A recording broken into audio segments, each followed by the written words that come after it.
আসসালামু আলাইকুম, welcome to my new video. আশা করি আপনারা সবাই ভালো আছেন, আমিও ভালো আছি। আয়াতের বাবা পুডিং বানিয়েছিল, সেটা আপনাদের সবার সাথে শেয়ার করছি। পুডিং বানানোর জন্য আমরা 2টা ডিম নিয়েছিলাম। 2টা ডিম একটা বাটিতে নিয়ে চামচের সাহায্যে ফিটিয়ে নিয়েছিলাম।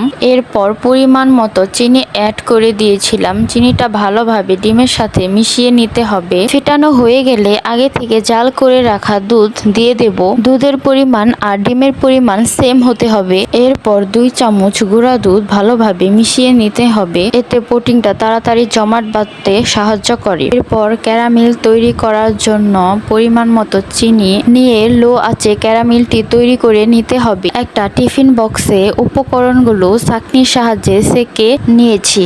এখন একটি পাতিলে স্টিল বসিয়ে পানিটা যখন বলক আসবে তখন বক্সটি দিয়ে দেব। ঢাকনা দিয়ে ঢেকে উপরে একটি বড় ঢাকনা দিয়ে দেব। মিডিয়াম আছে মাত্র 15 মিনিট সময়ে আমাদের পুডিংটা পারফেক্টলি হয়ে গেল। এখন একটি কাঠি দিয়ে চেক করে নিচ্ছি। ঠান্ডা করে ফ্রিজে রেখে দিয়েছিলাম। এখন একটি ছুরি দিয়ে চারদিকে সারিয়ে একটা প্লেটে ঢেলে নেব। মাশাআল্লাহ, এত পারফেক্টলি হয়েছে গাইস, কি বলবো, অসাধারণ হয়েছে গাইস।